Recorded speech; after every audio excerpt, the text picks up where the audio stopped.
আসসালামু আলাইকুম ওয়া রাহমাতুল্লাহি ওয়া বারাকাতুহু। ছাত্র জনতার ঐতিহাসিক বিজয় হয়েছে, ছাত্র জনতার ঐতিহাসিক বিজয় হয়েছে। বাংলাদেশে খুনি হাসিনার পতন হয়েছে, বাংলাদেশে খুনি হাসিনার পতন হয়েছে। সারা দেশটা ছিল অন্ধকারের বেড়া জালে, সর্বপ্রথম যাচ্ছি আমি 2009 সালে। পিলখানাতে সেনাবাহিনী হত্যা করেছে, পিলখানাতে সেনাবাহিনী হত্যা করেছে। বাংলাদেশে খুনি হাসিনার পতন হয়েছে।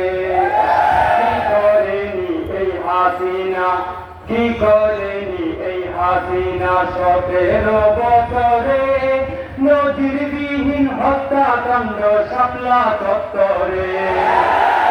কি করেনি এই হাসিনা 17 বছরে, নজিরবিহীন হত্যাকাণ্ড শাপলা চত্বরে। 500 মতো আলেম উলামা হত্যা করেছে। এসব কিছুর বিচার নেওয়ার সময় এসেছে। বাংলাদেশে খুনি হাসিনার পতন হয়েছে। দেশ জাতির জন্য সদা চাই করে সংগ্রাম, আম জনতার সংগঠন হেফাজতে ইসলাম।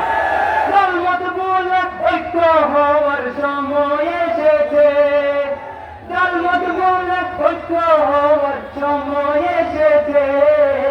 বাংলাদেশে খুনি হাসিনার পতন হয়েছে, বাংলাদেশে খুনি হাসিনার পতন হয়েছে।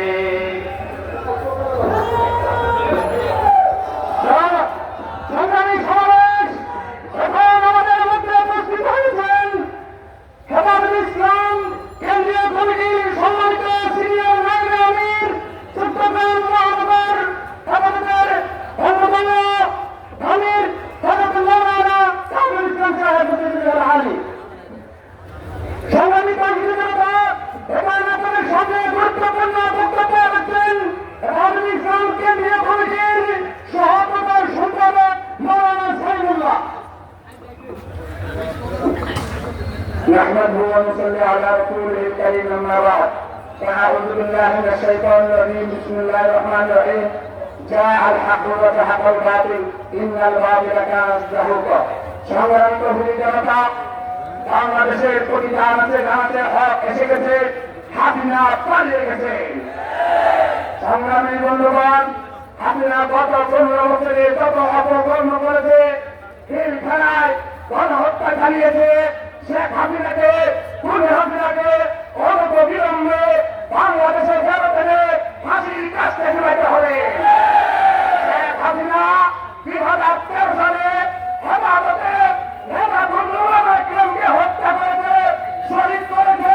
হাসিনাকে দেশে এনে অবশ্যই ফাঁসির কাছে ঝুলাইতে হবে। শেখ হাসিনা ছাত্র সমাজকে হত্যা করেছে, শহীদ করেছে।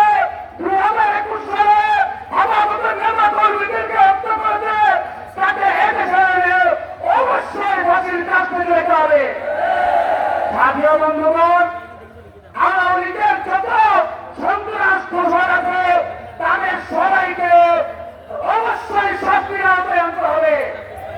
এদেশে যারা লুটপাট করেছে, গণহত্যা চালিয়েছে, সবাইকে শাস্তির আওতায় আনতে হবে।